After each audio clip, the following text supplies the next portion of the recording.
Assalamualaikum student, hope so आप सब खैरियत से होंगे. My name is Zafran and today I am going to discuss Cauchy-Euler differential equation. So a linear differential equation of the form an x to raise power n nth derivative plus an minus 1 x to raise power n minus 1 n minus 1th derivative, similarly up to so on a to x square second derivative plus a1 x into first derivative plus a naught y is equal to g of x. आपके पास कोई भी linear differential equation जो कि इस form में होती है उसको हम कहते हैं Cauchy Euler differential equation. Basically इसमें ये जो a n minus one a two a one a naught है ये कॉन्स्टेंट्स हैं और बेसिकली आपके पास ये जो x की पावर n है, x की पावर n माइनस वन है, x की पावर 2 है, x की पावर 1 है, सिमिलरली x की पावर 0, ये सारे वेरिएबल हैं. और आपके पास कोई भी लीनियर डिफरेंशियल इक्वेशन जो कि इस फॉर्म में लिखी होती है उसको हम कहते हैं ये काशी आयलर डिफरेंशियल इक्वेशन है. और एक चीज आपने नोट की होगी कि आपके पास यहाँ पर जो डेरिवेटिव का ऑर्डर है और आपके पास यहाँ पे जो x की पावर है वो दोनों सेम है. देखिए हमारे पास order of derivative is similar to power of variable in each term. तो आपके पास जब भी कोई लीनियर डिफरेंशियल इक्वेशन होगी और हमने चेक करना हो कि आया ये आयलर लीनियर डिफरेंशियल है कि नहीं, तो बेसिकली ये कंडीशन इंपॉर्टेंट है.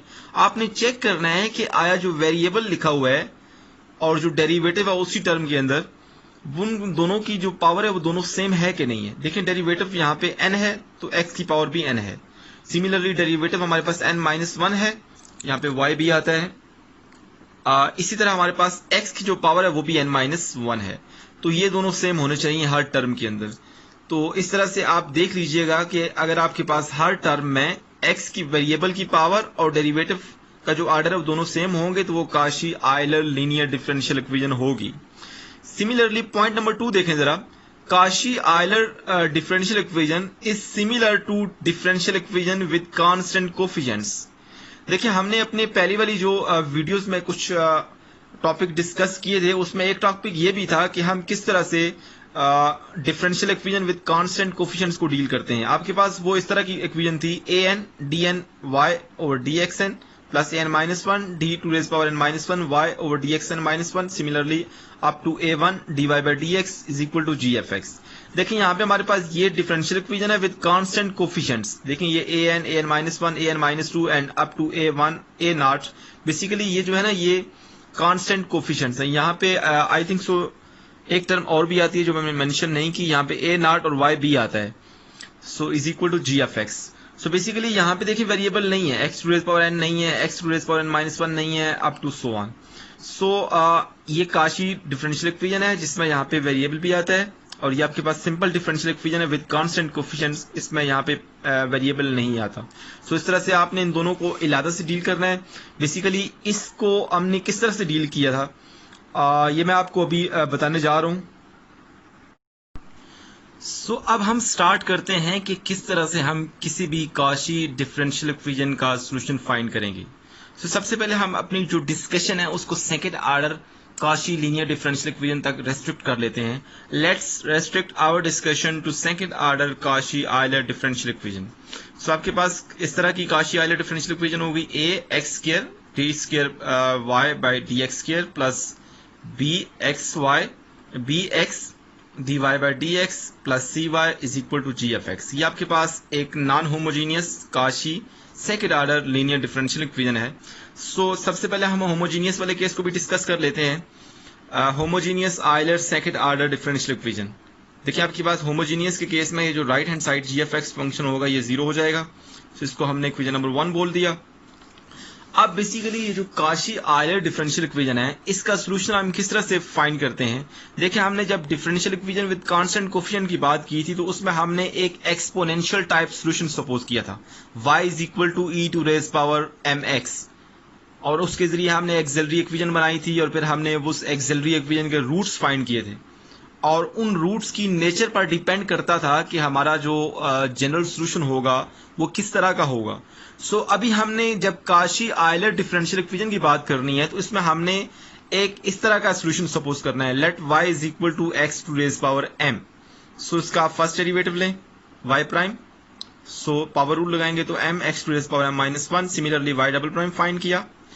अब हमने क्या करना है कि ये जो y prime, y double prime और ये जो y है, इन तीनों वैल्यूज को हमने अपनी given second order linear differential equation की जो जनरल फॉर्म है, जिसको मैंने इक्वेशन नंबर 1 बोला है, उसमें पुट करना है। यहाँ पे y की वैल्यू पुट करें, फर्स्ट डेरिवेटिव और सेकंड डेरिवेटिव, ये सारी वैल्यूज मैंने यहाँ पे पुट की हैं। देखें, पुट इन 1, जब मैंने सारी वैल्यूज यहाँ पे पुट की हैं, अब मैं इसको अरेंज करता हूँ। देखिए, जब अरेंज करूंगा तो देखिए हमारे पास यहाँ पे x का स्क्वायर है और इसी टर्म के अंदर यहाँ पर x की पावर m माइनस 2 है। दोनों की बेसिस सेम है तो पावर ऐड हो जाएगी, तो x की पावर 2 प्लस m माइनस 2 होगी, तो 2 और माइनस 2 कैंसिल हो जाएगा, तो x की पावर m यहाँ पे बच जाएगा। सिमिलरली यहाँ पर x की पावर 1 है, अगर आप गौर करें तो यहाँ पर x की पावर 1 है। सिमिलरली यहाँ पे x की पावर m माइनस 1 है, दोनों की बेसिस सेम है तो पावर ऐड करके हमारे पास x की पावर m बच जाएगा इस टर्म में भी। सिमिलरली इस टर्म में तो x की पावर m पहले ही है। तो मेरा बताने का मकसद यह है कि इन तीनों टर्म्स में x की पावर जो m है वो कॉमन हम लेंगे, तो आपके पास ये मैंने कॉमन लिया, तो बाकी क्या बचा हमारे पास, a इंटू m का square minus m plus b into m plus c equal to 0। So basically आपके पास ये जो x की पावर m है ये तो 0 हो नहीं सकता, क्योंकि इसको हमने इनिशियल सॉल्यूशन सपोज किया है। तो बेसिकली अब आपके पास ये जो फैक्टर है सारे को हम 0 यहाँ पे पुट कर सकते हैं। इसको मैंने इक्वेशन नंबर 2 बोल दी है और ये बेसिकली एक्सिलरी इक्वेशन है। सो एक्सिलरी इक्वेशन किसकी है, इस आपके पास जो second order Euler differential equation है उसकी ये एक्सिलरी इक्वेशन है। सो इसको हम स्टार्ट करते हैं। सो इक्वेशन नंबर 2 जो है वो एक्सिलरी इक्वेशन है ऑफ इक्वेशन नंबर 1। अब केस नंबर 1 हम देखते हैं, when roots are real and distinct then general solution will be y is equal to c1 x to raise power m1 plus c2 x to raise power m2। अगर हम गौर करें तो जब हमने differential equation with constant coefficient वाला topic किया था तो उसमें हमारे पास जब रूट्स हमारे पास रियल और डिस्टिंक्ट होते थे तो उसमें यहाँ पे सोल्यूशन किस तरह का होता था, c1 e to raise power m1x plus c2 e to raise power m2x। तो यहाँ पे हमारे पास सोल्यूशन थोड़ा सा चेंज हुआ है, इस चीज को आप देख लीजिएगा। केस नंबर 2 क्या कहता है, when roots are real and equal, जब आपके पास एक्सिलरी इक्वेशन के रूट्स रियल और इक्वल होंगे तो उस केस में आपके पास जो सोल्यूशन की फॉर्म होगी वो क्या होगी, y is equal to c1 x to raise power m1 plus c2 x to raise power m2 into natural log of x। Case number 3 देख लें, व्हेन रूट्स आर इमेजिनरी, जब आपके पास एक्सिलरी इक्वेशन के रूट्स इमेजिनरी होंगे, मतलब m1 alpha plus iota beta होगा। Similarly m2 हमारे पास जो दूसरा रूट होगा अल्फा माइनस आयोटा बीटा होगा। ये आपके पास जो दो ही रूट्स होंगे, क्योंकि हम second order Euler differential equation की बात कर रहे हैं तो उसमें दो ही रूट्स होंगे। तो जनरल सॉल्यूशन की फॉर्म क्या होगी, y is equal to x to raise power alpha into c1 cos beta natural log of x plus c2 sine alpha natural log of x। So I hope so आपको ये जो तीनों cases हैं इनकी understanding हो गई है। अभी हम इनसे रिलेटेड कुछ जो एग्जाम्पल हैं उसको डिस्कस कर लेते हैं। सो एग्जाम्पल नंबर 1 को हम डिस्कस करते हैं। इस एग्जाम्पल नंबर 1 में बेसिकली हमने एक second order Cauchy Euler differential equation ली है। देखें आया ये काशी आयलर डिफरेंशियल इक्वेशन है भी या नहीं, इस चीज को भी हम देख लेते हैं। x का square second derivative minus 2x first derivative minus 4y equal to 0। देखिए हमारे पास यहाँ पे जो डेरिवेटिव का ऑर्डर है वही वेरिएबल की पावर है। देखिए डेरिवेटिव का जो ऑर्डर है वो 2 है और वेरिएबल की पावर भी 2 है और यहाँ पे जो कांस्टेंट है वो 1 है। सिमिलरली यहाँ पे डेरिवेटिव का ऑर्डर 1 है और x की पावर भी 1 है, दोनों सेम है। सिमिलरली यहाँ पे डेरिवेटिव का ऑर्डर 0 है। सिमिलरली x की पावर जो वो भी 0 है, दोनों सेम है। तो आपके पास ये जो इक्वेशन है ये एक second order Cauchy Euler differential equation है। सो इसका हम सोल्यूशन कैसे फाइंड करते हैं, सबसे पहले हम सपोज करते हैं y is equal to x to raise power m। अब क्योंकि इसमें second derivative first derivative involve है तो हम इसका फर्स्ट डेरिवेटिव लेते हैं, सेकंड डेरिवेटिव लेते हैं दोनों को, और ये जो y है इस तीनों को हम यहाँ पे पुट करते हैं। मैं पुट करता हूँ यहाँ पे, जब मैंने पुट किया है तो उसके बाद देखें यहाँ पे x की पावर m माइनस 2 है, x की पावर 2 है, बेसिस सेम है तो पावर हमारे पास ऐड हो जाएगी तो x की पावर m बच जाएगा।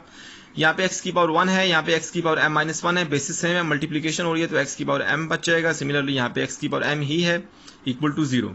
अब हमने क्या करना है कि तीनों टर्म्स में x की पावर जो m है वो कॉमन लेना है, मैंने कॉमन लिया, बाकी क्या बचा m square minus m minus 2m minus 4 goes to 0। अब ये जो आपके पास x to raise power m है ये तो 0 हो नहीं सकता क्योंकि इसको हमने इनिशियल सॉल्यूशन सपोज किया है। तो आपके पास ये जो m square minus 3m minus 4 equal to 0 इसको हम पुट कर लेते हैं, इसको आप अरेंज करेंगे तो ये आपके पास minus 2m minus m minus 3m।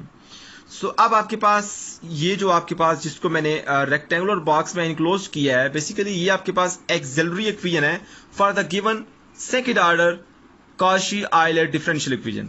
सो इस एक्सिलरी इक्वेशन के हम रूट्स फाइंड करते हैं क्योंकि ये एक क्वाड्रेटिक इक्वेशन है। सो इसके रूट्स हम with the help of quadratic formula भी फाइंड कर सकते हैं। ये क्वाड्रेटिक फार्मूला है। अब इसमें a1 है, b-3 है और c-4 है। सारी वैल्यूज मैं यहाँ पे पुट करता हूँ। पुट करने के बाद हमारे पास m की दो वैल्यूज आएंगी, m1 इज इक्वल टू 4 और m2 इज इक्वल टू -1। क्योंकि हमारे पास जो एक्सिलरी इक्वेशन के रूट्स हैं वो रियल हैं और आपके पास रियल होने के साथ साथ ये अनइक्वल है, तो उस केस में हमने केस नंबर 2 जो है उसका सोल्यूशन जो है, सोल्यूशन की वो वाली फॉर्म हम यूज करेंगे क्योंकि केस नंबर 2 में रूट्स रियल और अनइक्वल थे। As roots are real and distinct I mean unequal, so general solution will be, general solution किस तरह का होगा, आई एम सॉरी टू से यहाँ पे थोड़ी सी मिस्टेक हो गई है हमारे पास, क्योंकि रूट्स जो है वो रियल और अनइक्वल हैं तो हमने केस नंबर 1 को यूज करना है। केस नंबर 1 क्या है, y is equal to c1 x to raise power m1 plus c2 x to raise power m2। तो यहाँ पे आप m1 और m2 दोनों की वैल्यूज पुट करें तो आपके पास ये जो है ना ये जनरल सोल्यूशन आ जाएगा for the given second order homogeneous linear Cauchy differential equation. So अब हम एग्जांपल नंबर 2 को भी डिस्कस कर लेते हैं। आपके पास ये एक डिफरेंशियल इक्वेशन है 4x square second derivative plus 8x first derivative plus y goes to 0।